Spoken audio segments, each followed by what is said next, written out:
Avengers ഡൂംസ്ഡേയുമായിട്ട് ബന്ധപ്പെട്ട് 4 ട്രെയിലറുകളാണ് ഇപ്പോൾ പുറത്തിറങ്ങിയിട്ടുള്ളത്. Avengers ഡൂംസ്ഡേയുടെ ആദ്യത്തെ ട്രെയിലർ പ്രധാനമായിട്ട് ഫോക്കസ് ചെയ്യുന്നത് സ്റ്റീവ് റോജേഴ്സിനെയാണ്. രണ്ടാമത്തെ ട്രെയിലർ പ്രധാനമായിട്ട് ഫോക്കസ് ചെയ്യുന്നത് തോറിനെയാണ്. മൂന്നാമത്തെ ട്രെയിലർ പ്രധാനമായിട്ട് ഫോക്കസ് ചെയ്യുന്നത് എക്സ്മെനെയാണ്. നാലാമത്തെ ട്രെയിലർ പ്രധാനമായിട്ട് ഫോക്കസ് ചെയ്യുന്നത് ദ ഫാന്റാസ്റ്റിക് ഫോറിനെയും വക്കാൻഡൻസിനെയും ടെലോക്കൻസിനെയുമാണ്. ഈ 4 ട്രെയിലറുകളും ഒന്നിനു പുറകെ ഒന്നായിട്ട് പ്ലേ ചെയ്ത് നോക്കുവാണെങ്കിൽ നിങ്ങൾക്ക് ഒരു പ്രധാനപ്പെട്ട കാര്യം മനസ്സിലാവും. അതായത് ഈ 4 ട്രെയിലറുകളും വെറും ട്രെയിലേഴ്സ് അല്ല എന്ന്, മറിച്ച് ഈ 4 ട്രെയിലേഴ്സും ഒരൊറ്റ കഥയാണെന്ന്. മനസ്സിലായില്ല അല്ലേ? ഞാൻ ഡീറ്റെയിൽ ആയിട്ട് തന്നെ പറഞ്ഞു തരാം. അവഞ്ചേഴ്സ് ഡൂംസ്ഡേയുടെ ആദ്യത്തെ ട്രെയിലർ ജീവിതത്തിന്റെ ആരംഭത്തെ, അതായത് ബർത്ത് അഥവാ ജനനത്തെ കാണിക്കുന്നു.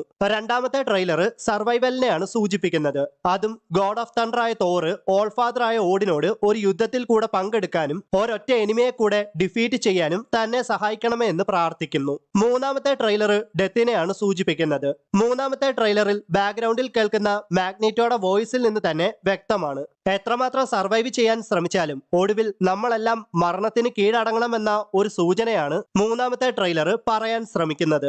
നാലാമത്തെ ട്രെയിലർ ആഫ്റ്റർ ലൈഫിനെയാണ് സൂചിപ്പിക്കുന്നത്. നാലാമത്തെ ട്രെയിലറിൽ ഷൂറി അഥവാ ബ്ലാക്ക് പാന്തർ ആഫ്റ്റർ ലൈഫിനെ പറ്റി പറയുന്നുണ്ട്. ഇപ്പോൾ ഒരു കാര്യം മനസ്സിലായില്ലേ?